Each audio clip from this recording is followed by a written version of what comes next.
This is a very grand appearance. What are you expecting, a speech? Just start the show.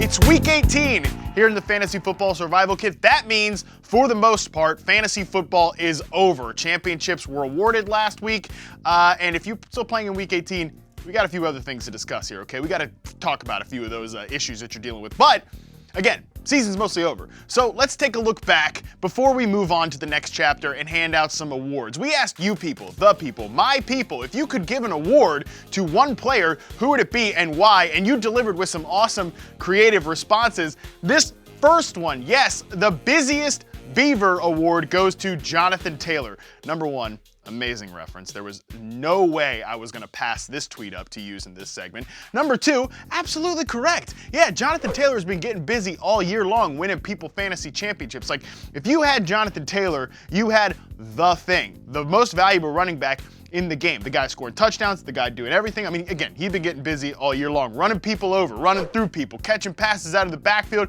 He's actually really improved as a pass blocker as well, which I know doesn't matter to fantasy football, but it certainly matters to the Colts, and it matters to Jonathan Taylor. That's what's kept him on the field all year long. That's what's kept him being a dynamic league winner. Yes, the busiest Beaver award goes to Jonathan Taylor for getting busy and winning people leagues all year long. This next one, yes, Amon-Ra St. Brown, the end of season sleeper award. And I want you to remember something when it comes to Amon-Ra St. Brown. He teaches us, I think, a very invaluable lesson when it comes to rookie wide receivers in fantasy football. And I'm not talking about the guys that, go in the top five, the first round guys like Jamar Chase, okay? They've been relevant all season long. But for a lot of guys like Amon-Ra St. Brown, even Elijah Moore, a certain extent to, Rashad Bateman potentially too, these guys who, listen, if you drafted Amon-Ra St. Brown back in August, I guarantee you probably dropped this guy, okay? But if you were the shark that saw, once we got past his bye week, once we saw a role promotion for him, then you picked him up, and you've been starting him every single week since then, and he's been a dynamic league winner for the Detroit Lions. I think he's here to stay. I think he deserves this end of season sleeper award. I think this is a huge one for him. Can't wait to see how this guy's career develops and moves on.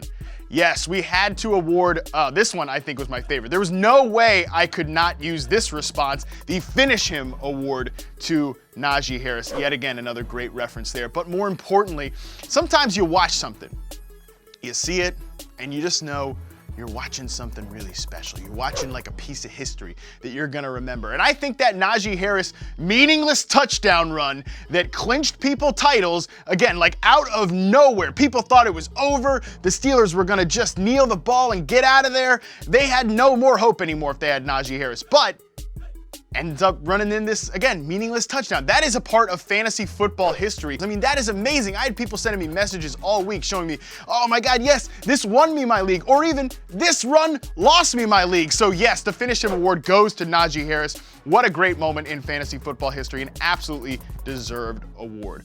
Now, we've seen some creative awards. We've seen some cute little made-up awards that you guys have had out there. Shout out to you. But sometimes you gotta go with a tradition here. And yes, fantasy MVP, who else could it be? It must be Cooper Kupp, okay? Again, you could consider Jonathan Taylor, maybe even Mark Andrews, perhaps Deebo Samuel at different times of the year. But I think this award starts and ends with Cooper Kupp. I feel like I say it all the time this year, but the consensus out there, most people didn't even have Cooper Kupp ranked as the top Rams wide receiver this year. I mean, most people, not me, shout out to me, had Robert Woods ahead of Cooper Kupp. That's crazy to think now what a value he was in drafts. And even worse, most people were drafting like dustball running backs like Mike Davis in the range where Cooper Kupp was going. He turned out to be a league winner. He turned out to be amazing, and he deserves every bit of this MVP honor. He has been clutch for those who drafted him. I mean, what an amazing, especially if you didn't trade him at the beginning of the year. All those like sell high articles about Cooper Kupp aged pretty poorly. Yeah, this guy has been